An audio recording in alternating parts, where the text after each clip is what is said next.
Are you confused about the best way to import beans in your unit tests with Spring Boot? You're not alone. Today, we're diving into the differences between the @import and context configuration annotations and how to use them effectively.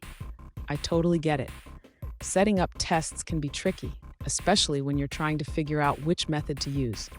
Many developers have faced this dilemma, and it can be frustrating when things don't work as expected.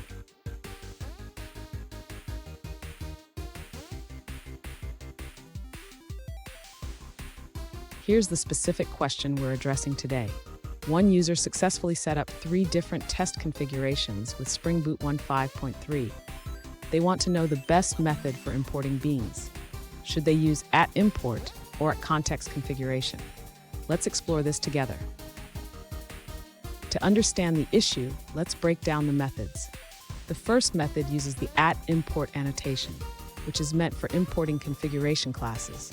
However, if you're importing a bean class, that might not be the right approach. Let's take a closer look. Stay tuned because by the end of this video, you'll have a clear understanding of which method to choose and why it matters for your unit tests. To clarify the differences between the methods, let's start with method number 1, which uses the import annotation. The user should note that this method is not suitable since myBean is not a configuration class. Next, we have method number 2, which utilizes the context configuration annotation. This method is more appropriate as it allows for the loading of configuration classes, making it suitable for unit tests. Now let's discuss method number 3. This method involves using an internal configuration class.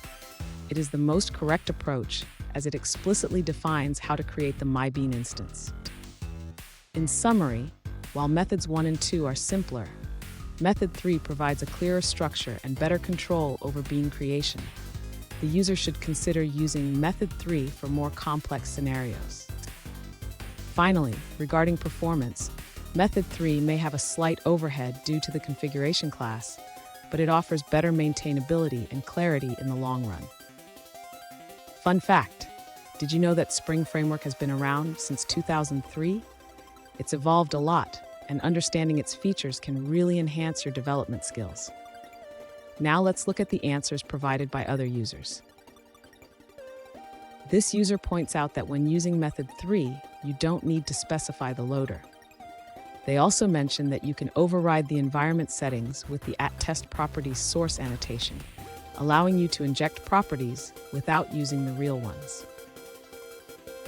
They provide an example where a static nested configuration class is used to define a bean, which will be injected into the test class. This approach allows for better control over the test environment.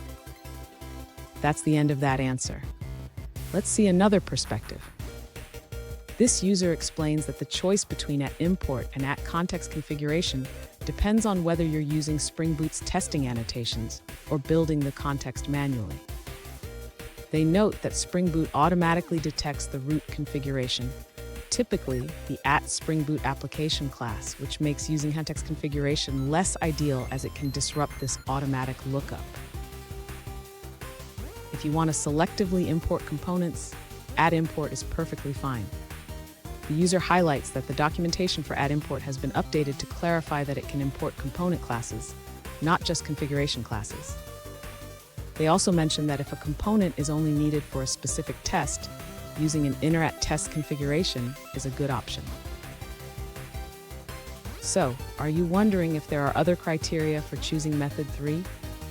Performance can be a factor, but the clarity and maintainability of your tests are even more important. And there you have it. You've learned the differences between @import and context configuration and why method number 3 is often the best choice. If you found this video helpful, please subscribe for more tips and tricks on Spring Boot.